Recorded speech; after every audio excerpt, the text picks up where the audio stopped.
Toka was one bad bitch this episode of Tokyo Ghoul.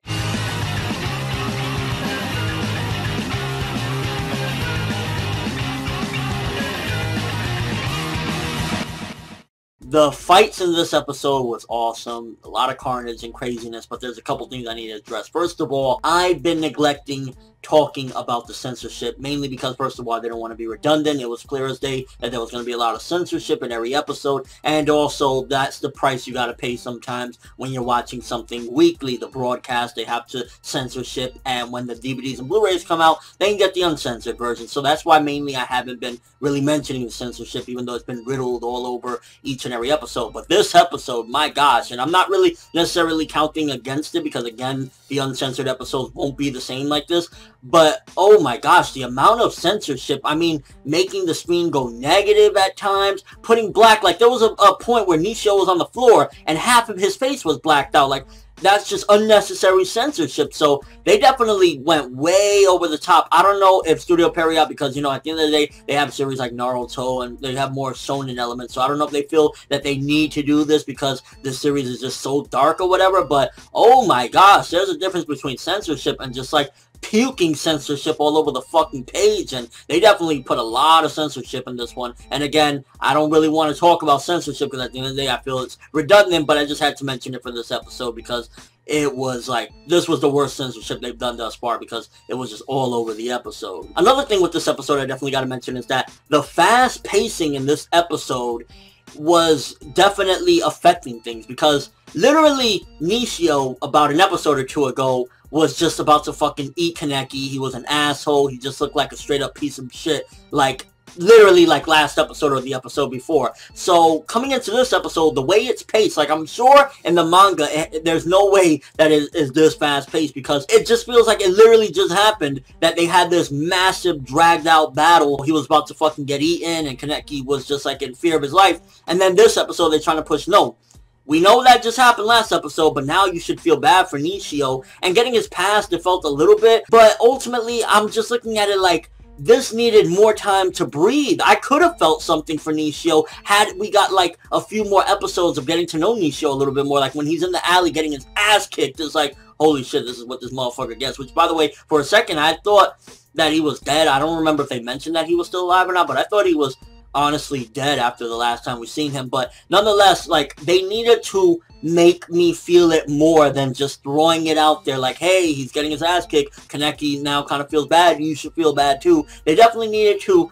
put more emphasis on that, and this needed to be slower paced. It's unfortunate, but definitely with a 12 episode series, these are some of the problems that plague it. I really wish Ghoul was 24 episodes, because animation and art looking beautiful, you know, aside from censorship. So it was like unfortunate that it's just so fast paced that the turnaround with Nishio, you probably will feel it in the manga, I'd imagine, I'm guessing, but in the anime it's just too close together. I mean, I heard that they've actually skipped an arc or two to get to this point, so yeah, definitely the last time we saw Nishio, we probably would have hated him, but after an arc or so, and then you see him getting his ass kicked and get his backstory, you feel a little bit differently, but coming in straight away after an episode or two, it just felt a little bit weird and out of place. Some of the awesome bits of the episode, though, first of all, gotta talk about that Tsukiyama. This guy is a fucking nut job, and I love seeing him be a nut job. He's just one of those train wrecks that you love to look at. You can't look away. It's like, he's taking the knock and he did it again. It's like, he's a fucking freak of nature, and he totally reminds me of just an eccentric ass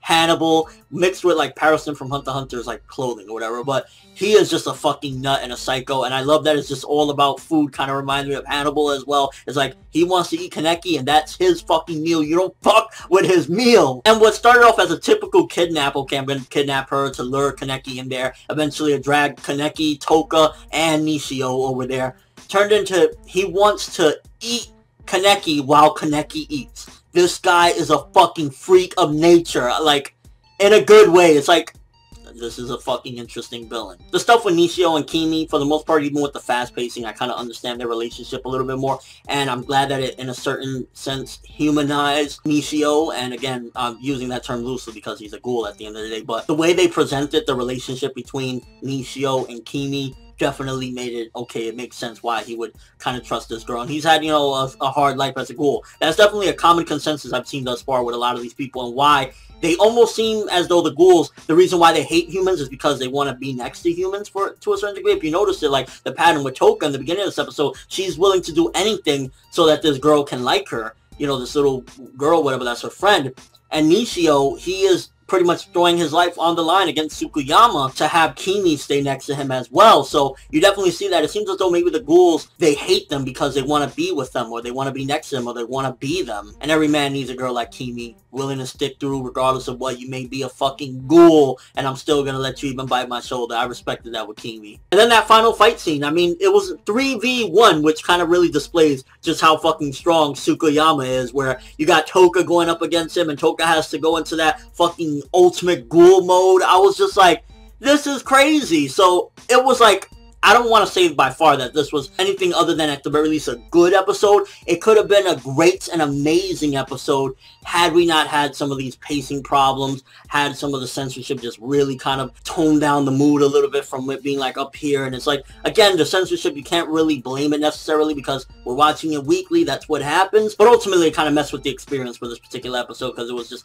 all over the place. And the fast pacing kind of just made it seem like I might have forgiven Nishio or felt sympathetic towards him had I had more time to get over all the fucked up shit that he was about. So with all that being said, I'm gonna give this one a 7 out of 10. I still felt it was a good episode. There was a lot of awesome action. We did get some progression. We kind of got seemingly that Toka and Kaneki are a little bit more bonded together. We got a little bit more characterization of just how far Toka's willing to go for this friend. So we did get some good stuff in here, but definitely very fast-paced. And I'm definitely looking forward to finishing up this anime because while I'm loving it, I'm pretty sure that I'm going to love the manga even more because things like this episode, I'm pretty sure if you pace it better, you'll probably enjoy it more. But let me know what you think. First of all, what do you think about that ultimate form that she had when she went up against Tsukiyama in that final clash that they had? Also, what do you think about Nishio? Do you think that it was a bit too quick for us to already say, like, yeah, you know, Nishio's a cool guy. He's the coolest guy ever. But we won't get into that. Just overall thoughts of the episode. But that's all I have for this review. Thanks for watching. Hope you enjoyed. If you liked anything I had to say or enjoyed the video, drop me a like. I'd greatly appreciate it. And if you haven't subscribed, you can do so as well. That'd be awesome. I'm ForneverWorld. And as always, people,